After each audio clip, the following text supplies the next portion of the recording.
ഫെബ്രുവരി 22 നോമ്പുകാലത്തിലെ 1-ാം ഞായറാഴ്ച. മത്തായി 4:1 മുതൽ 11 വരെ വാക്യങ്ങൾ. 1-ാം ലോകമഹായുദ്ധ സമയത്ത് ഫ്രാൻസിലെ ബക്കാരറ്റ് നിവാസികൾ ഒരു സുപ്രഭാതത്തിൽ ആകാശത്ത് നിന്ന് നൂറുകണക്കിന് മനോഹരമായ പൂച്ചെണ്ടുകൾ ഒഴുകി വരുന്നത് കണ്ട് അത്ഭുതപ്പെട്ടു. ആകാശത്ത് നിന്ന് അങ്ങ് ഒത്തിരി അകലെ പറക്കുന്ന എയ്റോപ്ലെയിനിൽ നിന്ന് ശത്രുക്കൾ അയച്ച പൂച്ചെണ്ടുകളായിരുന്നു അവ. ആ ആകർഷകമായ സമ്മാനങ്ങൾ എടുക്കരുതെന്ന് ഉടനെ തന്നെ അധികാരത്തിലിരിക്കുന്നവർ ജനങ്ങളെ ഉപദേശിച്ചുകൊണ്ട് ഉച്ചഭാഷിണി മുഴക്കി. എന്താണ് കാരണം? ഓരോ പൂച്ചെടിയുടെയും അകത്ത് എളുപ്പത്തിൽ പൊട്ടിക്കാവുന്ന ഒരു ചെറിയ ബലൂൺ ഉണ്ടായിരുന്നു. ആ ബലൂണുകളിൽ ഒരാളെ പരിക്കേൽപ്പിക്കാനും കൊല്ലാനും പോലും ആവശ്യമായ വിഷവാതകവും ഉണ്ടായിരുന്നു. ആവർത്തിച്ചുള്ള മുന്നറിയിപ്പുകൾ ഉണ്ടായിരുന്നിട്ടും പ്രലോഭിപ്പിക്കുന്നതും എന്നാൽ അപകടകരമായ ആ കെണികളെ കൈകാര്യം ചെയ്യാനുള്ള പ്രേരണയെ ചെറുക്കാൻ പലർക്കും കഴിഞ്ഞില്ല. ഇന്നത്തെ സുവിശേഷത്തിൽ മരുഭൂമിയിൽ പിശാചിനാൽ യേശു പരീക്ഷിക്കപ്പെടുകയും ഒടുവിൽ ദൈവവചനത്തിൽ ആശ്രയിച്ചുകൊണ്ട് പ്രലോഭനങ്ങളെ ചെറുക്കുകയും ചെയ്യുന്ന യേശുവിനെയാണ് നാം കാണുന്നത്. മരുഭൂമിയിൽ 40 പകലും 40 രാത്രിയും ഉപവസിക്കുന്ന യേശു ക്ഷീണിതനും വിശപ്പുമുള്ളവനായി ഇപ്പോൾ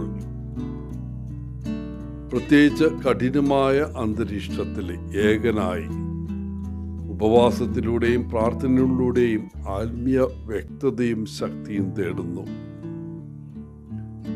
യേശു തൻ്റെ ശാരീരികവും ആത്മീയമായ വെല്ലുവിളികളുമായി മല്ലിടുമ്പോൾ പിശാച് അവനെ പരീക്ഷിക്കാൻ വരുന്നു.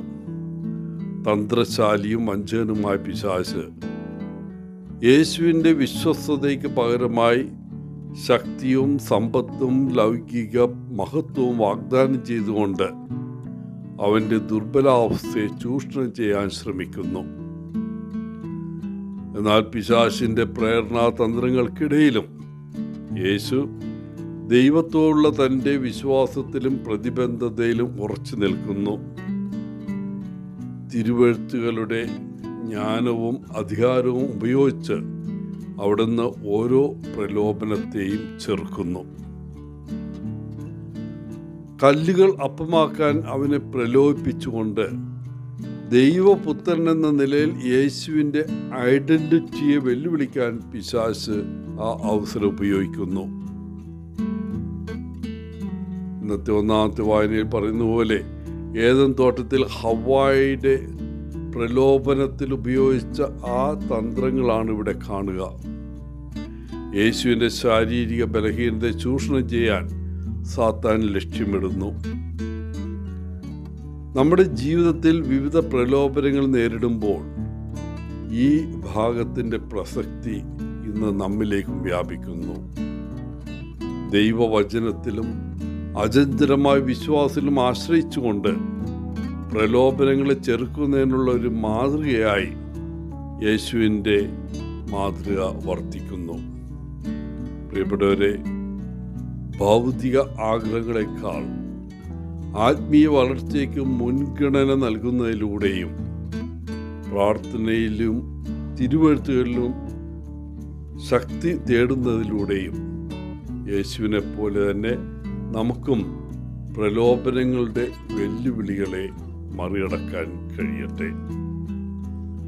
എല്ലാവർക്കും വിശുദ്ധമായൊരു നോമ്പുകാലം ആശംസിച്ചുകൊണ്ട് ഒത്തിരി സ്നേഹത്തോടെ പോളച്ചൻ CSSR from Kerala.